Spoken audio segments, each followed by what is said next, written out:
Hello, everyone, and welcome to episode 81 of the Rock and Roll Beer Guy podcast. Don't forget to check out the Patreon page. Go to patreon.com/rockandrollbeerguy and get access to some exclusive interviews that I did in Psycho, Las Vegas with bands like CKY and Andrew WK. A whole bunch of them. There's about 16 of them. For $5, you get access to all the interviews. And there's a whole bunch of other tiers that you can sign up for, get different rewards. It's a lot of fun. You get to be a part of the podcast community and support your boy in the process. In this episode, I talked to John Syverson of the band Daughters. We end up talking about their new album, You Won't Get What You Want, which came out October 2nd. They're currently on the road playing shows to support it. I'm hoping to make it out to their show on the 9th here at the Echo in LA. So come out and hang out with me and Daughters. We talk a lot about his influences. We talk a little bit about politics and the state of the world as it is today and music. And he shared a couple stories. It was a lot of fun talking to him, and I hope you guys enjoy it. Don't forget to like, share, and subscribe, and leave us a nice review on iTunes. It really does help. Cheers.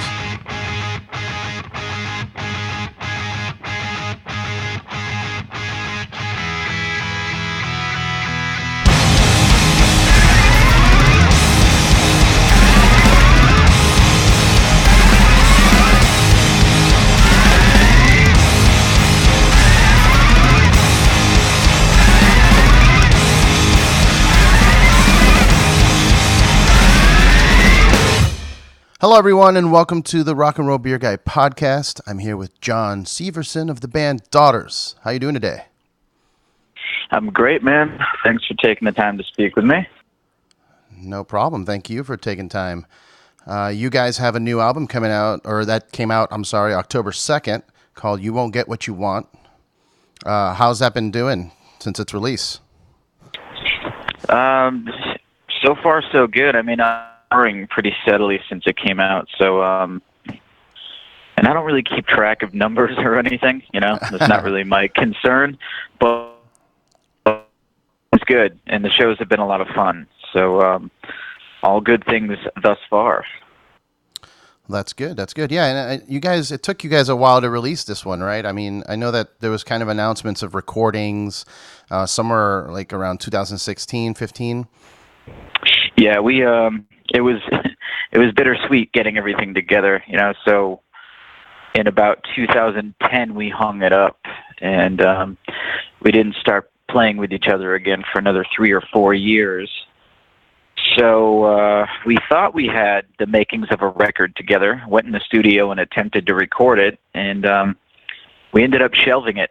It just wasn't ready, but a lot of the better moments now. So I guess it just took us a bit to blow the cobwebs off, so to say. For sure. And I mean, it seems to be a little heavier. I mean, you guys have always been a little heavy, but it seems a little darker as well. I listened through it a couple times, and it's got some really eerie, trippy, dark sounds to it. Is there a specific vibe or theme you guys were going for when you were writing it? Well, I think it's just one of those things when we were kind of experimenting with, because we have hundreds of hours of just demos, and once we reviewed them, I think we the more soundtrack, long-winded, minimalist sort of material that we were messing around with, kind of like foreign territory for us. And I think just one thing after another, we just kind of kept progressing a little bit in that direction, and it just felt comfortable. So it's kind of been this thing. We don't really know what the next song is going to sound like. We don't really consider ourselves a band that kind of is defined by a specific sound or genre, so we can kind of do whatever. We just kind of see what vibe we're comfortable with and proceed in that direction until it gets stale, I guess. Much of a real conscious effort besides discovery and just getting comfortable, and that's that. Just really organic.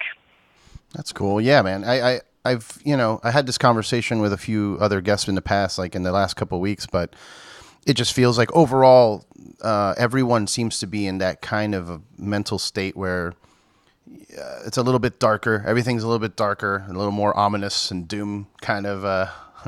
It seems to be taking. Yeah. It takes a hold of popular culture. Like, you can even see it on TV. Like American Horror Story's new season is all about the apocalypse, and everywhere you look, it just seems like everybody's waiting for doomsday more than we were back in like 2012.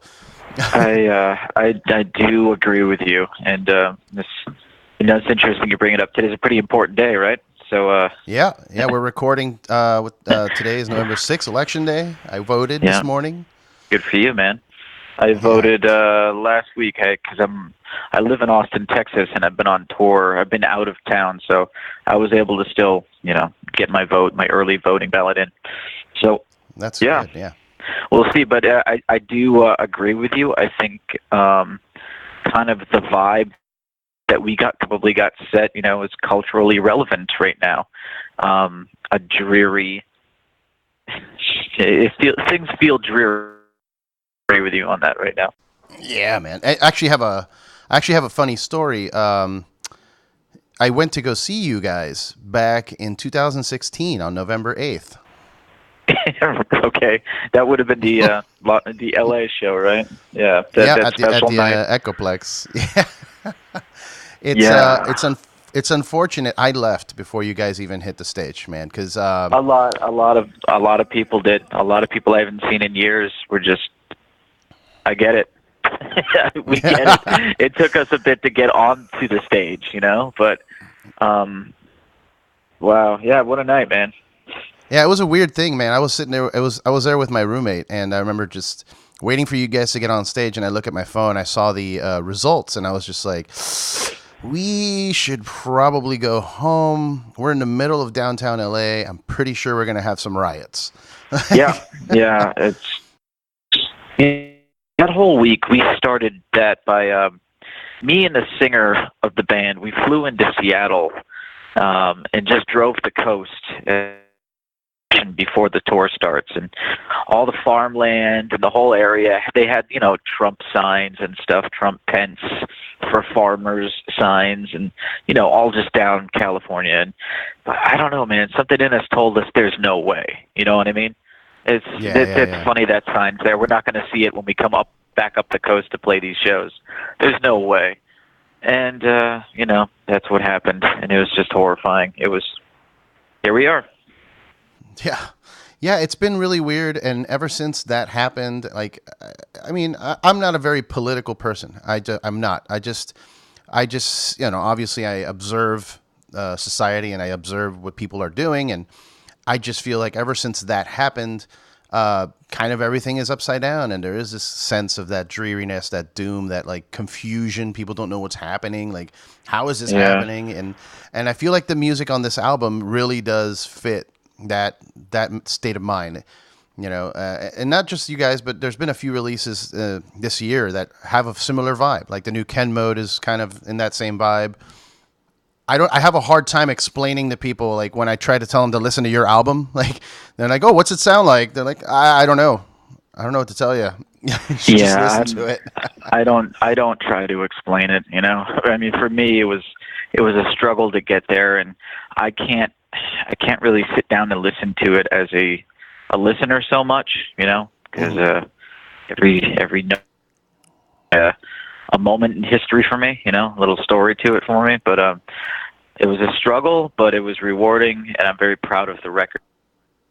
And to agree, we pulled off something that is dreary and a little dreadful, and I think it's amazing because of that, For sure, man, for sure. And I've seen some really good responses online as well. I mean, I just saw this morning, right before we got on the phone, I saw Steven Brodsky from Cave In and Mutoid Man was complimenting the album, saying, it's fantastic and all that. So great. I'm really happy you guys are releasing new music, because it had been a while since the previous album, right?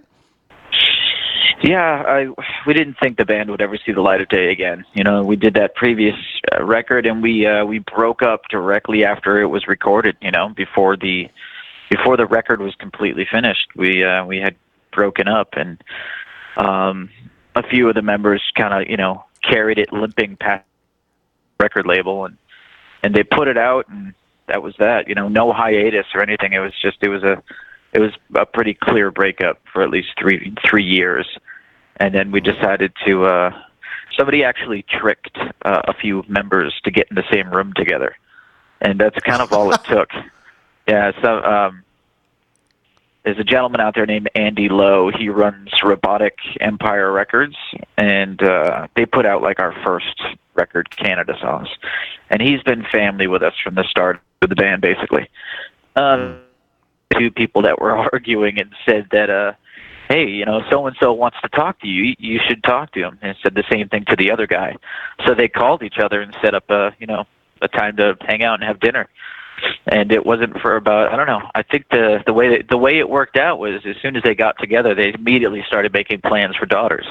And they reached out to the other guys, and we put it together. But they found out about a month later that Andy had set them up.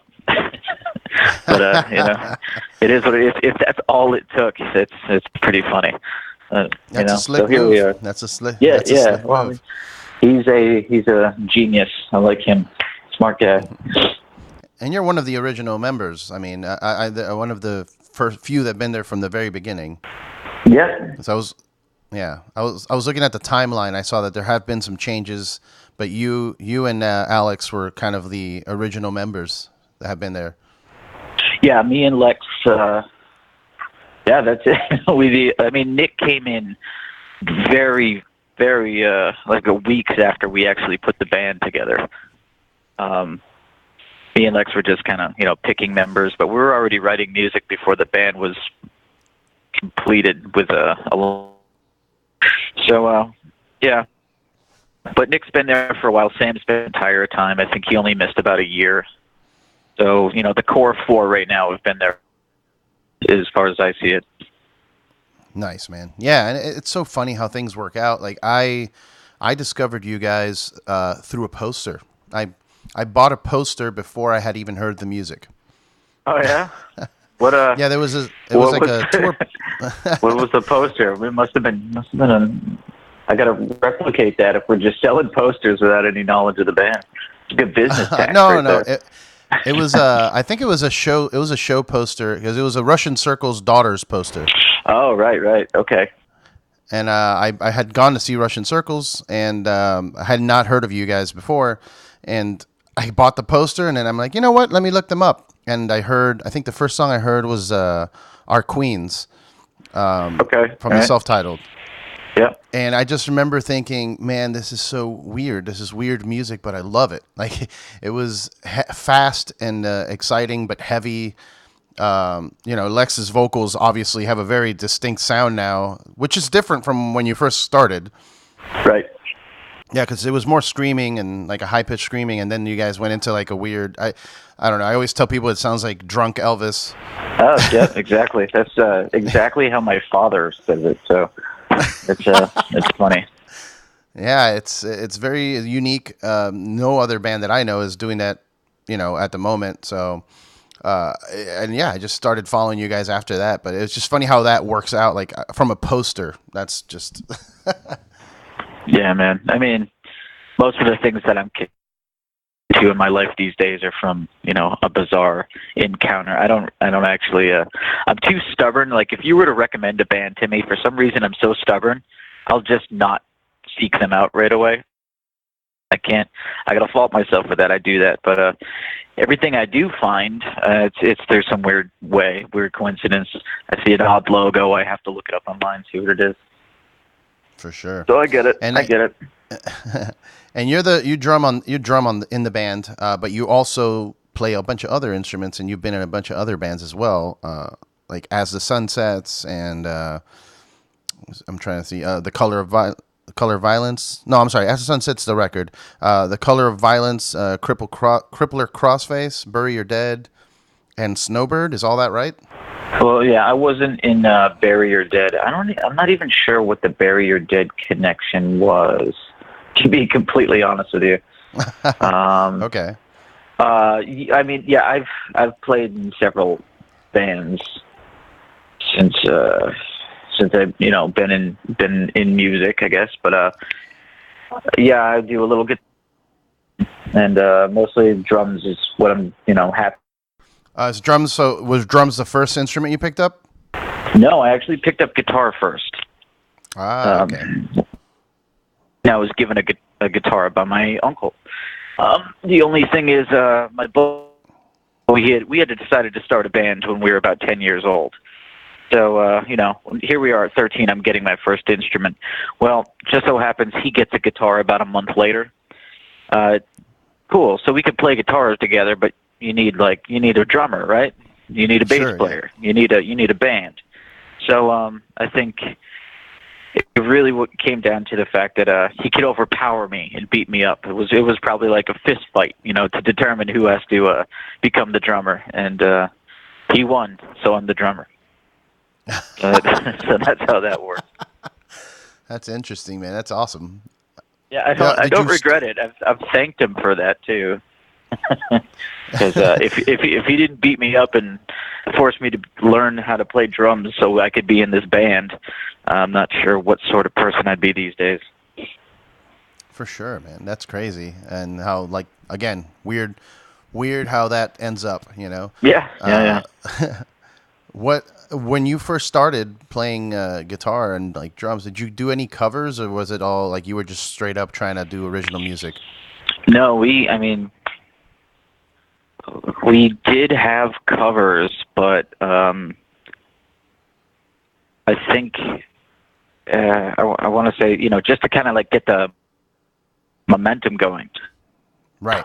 Yeah. We tried to write immediately. It didn't take us long. We started writing as quickly as we could. Pretty much, completely ripping off what it looked up to, but trying to do it original. Cover band was it's didn't seem like an option. You know what I mean? It wasn't even as I knew it wasn't impressive to just play other people's stuff. It was impressive to be a band, and that meant you have to have your own songs. I don't even think I knew a cover band existed or what a cover band was at that point. Which now as an adult, it's a whole other thing. There's a whole world of fun out there in that circuit. But oh yeah, and they make, unfortunately, a lot of them make more money than musicians that do original music. Yeah, it is what it is, and it's good for them if they're happy. That's cool. I couldn't be happy doing that whatsoever, but yeah, I brought it up because most of the musicians I know, and myself included, we started with covers, just to get, like you said, the flow going, the vibe, whether or not we work well together. Yeah. Do you remember what some of the first covers were that you tried to do, or what were some of the biggest influences? I want to say, okay, so this would have been 95, and there was a Boston punk band called, I want to say, the Showcase Showdown, and we got that demo. It was really important to find demos, and find zines and figure out where to get those tapes and stuff, or jump the train to hit the stores that had the cassettes and all the punk bands. It was just really important to connect with and collect as much punk stuff you can before you have to go back to the sticks, because we came from the suburbs of Massachusetts. So I'm pretty sure we covered a Showcase Showdown song called "Bob Barker Was Innocent." Yeah, right. I think that might have been the first cover song, one of the first. My friend was really into just Bikini Kill. We tried to do Bikini Kill, but it just didn't feel right. Probably some Sex Pistol stuff. We were into punk stuff like that. Whatever you get exposed to as a kid, and it's considered quote unquote punk at the time. Sex Pistols. You're told they're cool. Probably some Black Flag stuff. Yeah, especially up in the Northeast, where you're from. That was a big vibe there. The punk hardcore scene. Yeah, totally. Well, it took us a bit to actually find the hardcore scene, but the punk scene was definitely the first thing we came across as kids, besides the mainstream stuff that was coming out, the Nirvana or the more mainstream metal stuff that was coming out at the same time. That stuff was cool and easy to find because it's on the radio. But I think it was always important to like figure out where those underground bands were, you know, and what they were about. That's what we were kind of. So, if there was any local band, we were probably trying to cover their stuff. That's awesome, man. That's great. I never really got into I started getting into the underground and looking for local bands when I became like a local band, you know, and back in like 2006 is when I joined the band and we started actually playing shows and everything. That's when I discovered that there's a whole other layer to everything. But, you know, growing up, I just had access to certain things. I tried to avoid the mainstream like radio shit, but, you know, my uncle was a punker. He had the mohawk and everything, and he would send me stuff like Unwritten Law and Operation Ivy and all that, and NoFX. Right. And, Yeah. So it was punk too, but it's funny how I didn't really end up doing punk music. And I would say, I don't know, I can kind of hear punk influences in Daughters. So what would you say would influence your style the most? Well, yeah, I mean, punk, like I said, was just kind of the first thing we found. But I think I thought metal was kind of ridiculous. Like, I heard Pantera when I was the heaviest thing ever, you know? But I wasn't to that sort of music, and that's probably because I was getting beat up by, you know, jocks and just the Hessians and the mullets and stuff. Like, you know, I didn't want to have anything to do with what they were enjoying, so punk was for me. But later in life, I started discovering more like thrash metal bands and weirdo metal bands. And I mean, shoot, the Boston scene had so much music going on in the mid to late 90s that like there was no shortage of like just creativity and I mean, just like converge bands and the hardcore bands and just that whole scene that was happening in Worcester and stuff. And Rhode Island, Providence itself has a slew, just a handful of really important key bands to shaping the Daughters sound. So, you know, as a kid, went from punk, started getting more into like weirdo metal stuff, then started getting more into like industrial noisy stuff, and just cram all that together and be happy with it, you know, and create from that point. So it's basically everything I've put in a blender, and you know, Daughters can sound like 1,000 different things. If we do 10 more records, I bet they'll each sound different. And I think that has something to do with just coming up. And I know a lot of people that, you know, they're into hardcore and they won't be into anything else, you know, or, you know, they listen to country and they cannot listen to anything else. Country, no, that's it. Like, for me, and I think the guys in the bands, like, what's wrong with just listening to music, you know? Like, there's some garbage out there I will absolutely not touch, you know? But for the most part, I'm a fan of music. I'm a fan of musicians. I'm a fan of music, playing, recording, listening, you know? It's just... So I think we try to, you know, put that in the mix as well when we're considering how to move forward with music. Hell yeah, man. And I truly appreciate that. That's something that I as well, I feel the same way. I mean, with my band, we did the same thing. It was, you know, one song could be a punk song. The next song could be like a radio-friendly ballad or something. And, you know, we tried to switch it up because we're all over the place. And, you know, I'm Latino, so, like, I grew up with a lot of salsa and a lot of Latin-inspired music, but also, you know, Pantera and punk music. So it's just all over the place. And it's really cool that, you know, bands get to express themselves and not lock themselves into one specific genre.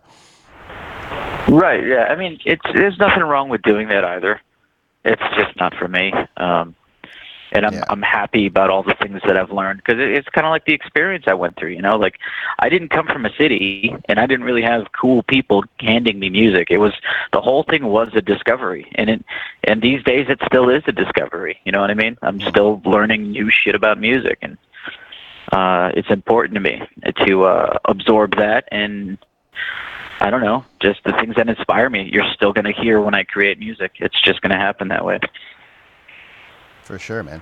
And I've read a lot online, people comparing you guys to like kind of like a Fugazi, Jesus Lizard type of sound. But obviously, like you said, it changes per album. So if you were to put together a perfect tour package for you guys, what would you do? Um, it would be 9 Inch Nails, Sade, and Daughters. I think. Oh, that's fantastic. I love Nails and I love Sade. I don't know, man. It's I mean, shoot. There's so many bands I love, but I don't know. It's a tough question to answer. But yeah, let's go with that. What I just gave for an answer. That sounds good to me. Have you been keeping up with Nine Inch Nails? I mean, he's been releasing music sporadically, and it's been pretty interesting the way he's doing it. Yeah, here and there, man. At the same time, like I'm so worn out.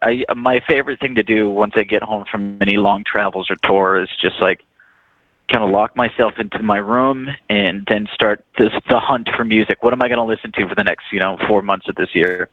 So I've been keeping track, but I've also been traveling heavily, so I haven't been able to really dig in or catch up. You know what I mean? So I've got a lot of catching up to do for sure on a lot of artists that I follow. But everything that guy's done, I've always enjoyed it. He does interesting stuff. His live show is goddamn amazing. So yeah, it's insane. Yeah. I mean, he's important, and once it's just like we don't have too many important people making music these days. I think was on the road might have been like the kid from Glee or something. Like the tour that was getting the most tour support from Live Nation or something. And don't quote me on this because like a drunk buddy told me this. A drunk buddy that works, in the music industry. He's like, the biggest tour on the road right now, the one that's getting the most sponsorship money, is the kid from Glee, who is not, an original singer-songwriter. That's the biggest tour on the road in North America right now. That's dog shit. That sucks. Yeah. So, it's I don't know what's happening to music, but it's definitely evaporating. Yeah, it's hurting, man, and obviously, then you get people like the Kanye Wests of the world, releasing songs about scooping poop and then sitting at the White House. I don't even know what's going on anymore. Yeah, I think I died, or I'm in a fever dream, or something happened, man. Like If I actually sit here and think about it, I'll freak myself out because nothing's made sense at this point for a while, like a long time. So yeah, and it's easy to get freaked out. It's easy to get anxiety because I don't. It's that exactly. I know what you're saying. That guy makes me feel like I'm in a dream, like I'm stuck asleep or something. I don't know. Yeah, it's nuts, and I don't know if it's sad, but it feels sad that I've come to the point where when something happens and I see people freaking out on the internet about it, I don't even react anymore. I'm just kind of like, yeah, that makes sense. Even though it doesn't make sense, it makes sense that it's happening now. Yeah. Yeah, that whole like the truth is stranger than fiction, that's definitely a statement that I've been thinking is really accurate these days, and things are weird. And I've been trying to stay off the internet as much as I can. Yeah, it's the best thing we can do at this point. Yeah, use it for work.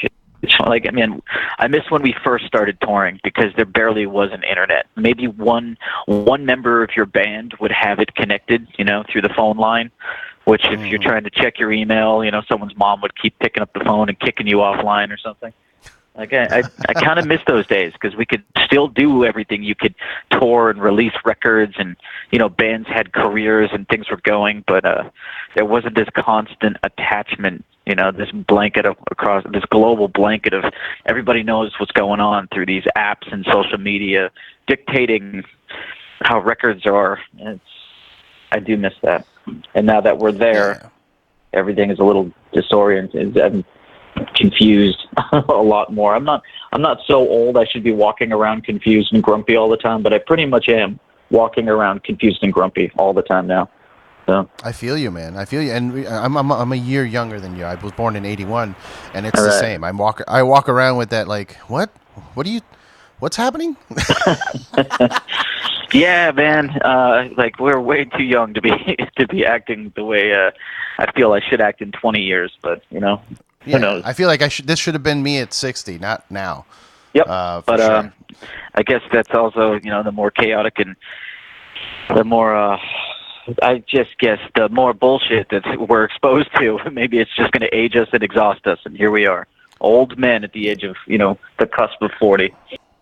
Yeah, for sure. And it's interesting because, the whole concept of what's happening, like the internet and all the social media connectivity and everything, is supposed to be a good thing, but it's become so toxic that, it kind of defeats the purpose. Like, it's supposed to bring us more together, and it's actually dividing us more. So, Yeah, I swear, don't know. like this morning, so my partner's is in Austin, Texas at our home, and she's got to deal with me for.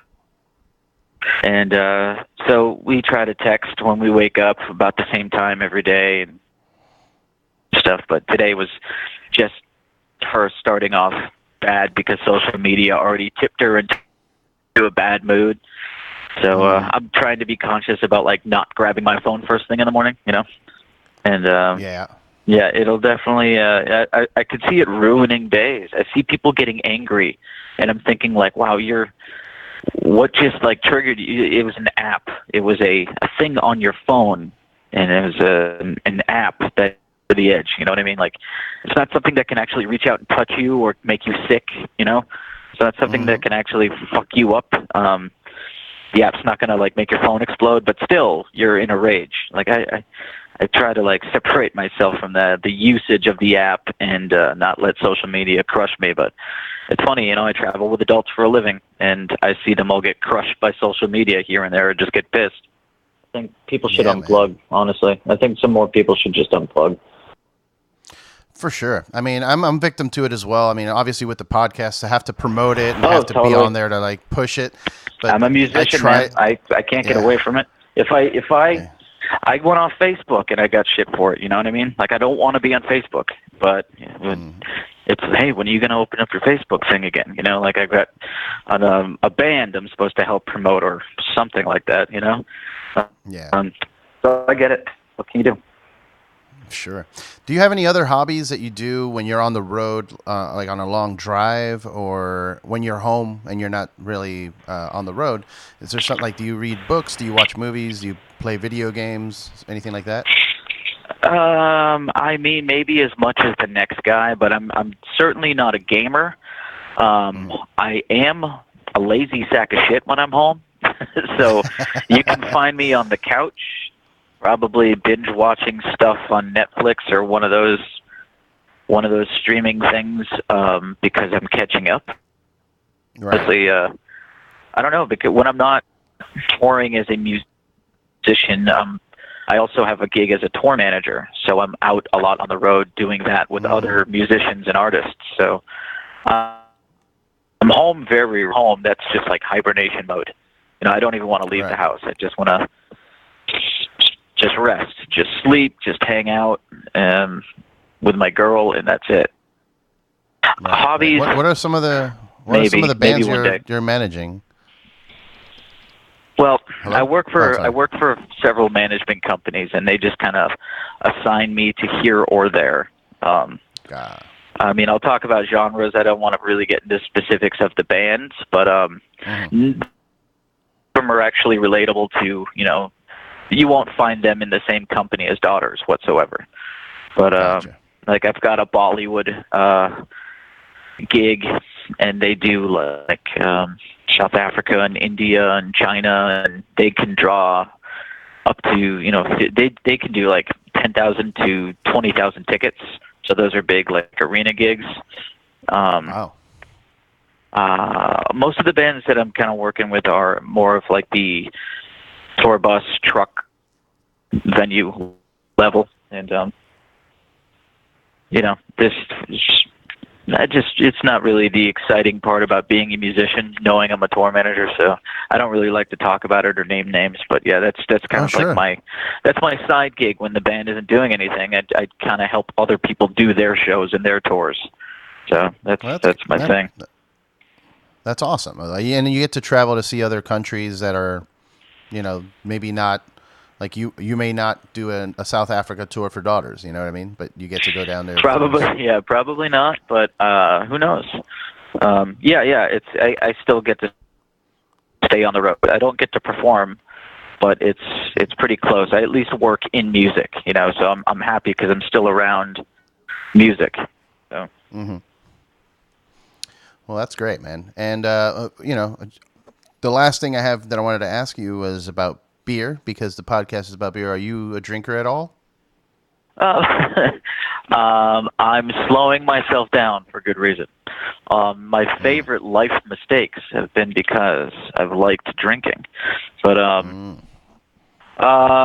here and there these days, I drank the other day because we got a really bad sound guy, but I'm more into kind of what do you drink? What's a beer? What's a man's beer to you? Oh, geez. I typically would say an IPA is it's like a regular go-to if I'm out. If I'm at an event like a concert, I like a lighter beer like a lager or a pilsner. But yeah, I used to be, when I first got into craft beer and all that, I was really into like the extreme stouts and, put the crazier the better. It has cinnamon and peppers and whatever. So I wanted to try the craziest thing I could find. But now that I feel like I've tried almost everything, I'm back down to like lagers and IPAs. Yeah, I'm pretty much the same boat, man. I just simple man. But when I was a kid, it was like, I do remember my vomit tasting really good coming up because I had some ridiculous concoctions in my like brew houses and stuff, and it never worked out right. Everything was always sticky, but I'm happy because I got the cinnamon sprinkle stout in me for whatever. Right. But yeah, these days just for health reasons, I'm trying not to go as much did once have. Yeah, man. I recently switched careers. I was in the beer industry for about 8 years, and I recently switched from it, and it's better. I feel it's better because having access to unlimited free beer is not the healthiest thing in the world. Right, because come on, beer's fun. Yeah, but and if I have cases of it in my apartment, like stacked up on the wall, like of course I'm gonna drink every day, and it can't be doing that, especially not at our age. It's you start feeling it more. Oh sure. Yeah, absolutely. Yeah, like I can't do a show hungover. I used to be able to do it all the time. I can't at all. Like I don't know. It's not of interest to me. Like no matter what, I'm gonna wake up between like 7 and 8 a.m. No matter what time zone I'm in. It just happens now. So I can't go to bed at like 4 a.m. completely fucked, and my body will just wake me up at 7, and that whole day's shot. And if that's the night we have a show that night, I'm fucked, and it's going to be hard to look my bandmates in the eyes and go, yeah, I'm an adult, guys, and I just totally fucked this up. What can you do? Yeah, no, it's true. And like I said, as we get older, like the hangovers last longer. My hangovers now are like 2 days long. Oh, if I go on a good binge, it's a 2-day hangover for sure. Yeah, no, I'm completely with you there, man. Just life. Yeah, man. Well, you guys are on the road right now, promoting the new album, playing shows. I know you're playing out here, actually. I don't know if it's this week or next week. In LA? We're in LA on the 8th and the 9th, San Francisco on the 10th and the 11th, and on the 13th we're in Seattle. I believe there's still tickets available for San Francisco and Seattle. I think both LA shows are sold out, right? Yeah. Yeah, I think we heard yesterday the 8th is now sold out, so that's that. We will... I don't know how much I'm supposed to say. We will be announcing, a follow-up for early next year. So, there's that. That's good. And that's awesome that you guys are selling out shows.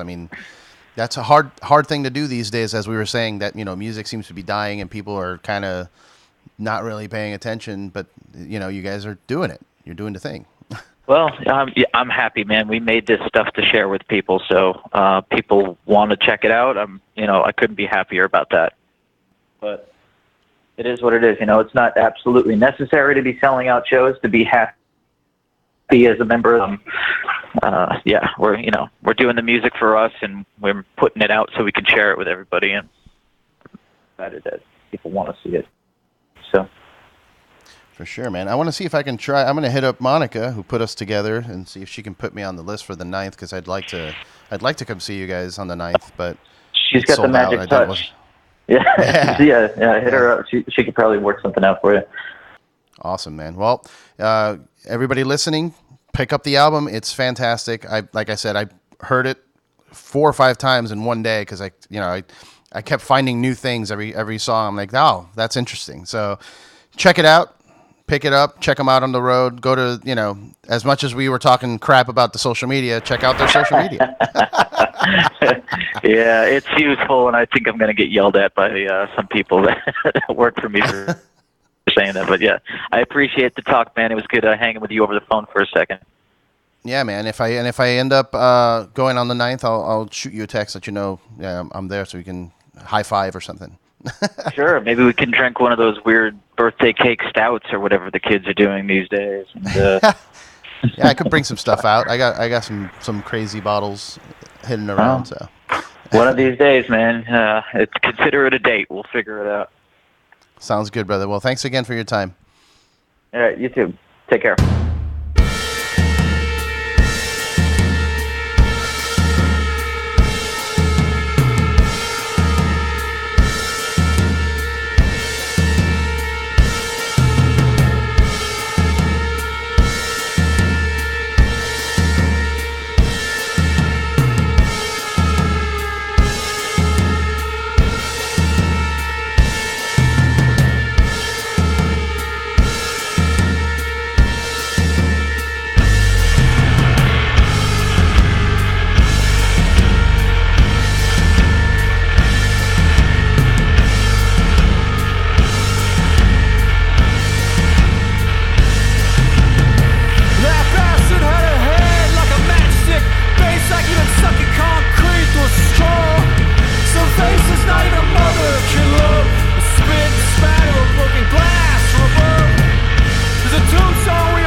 This man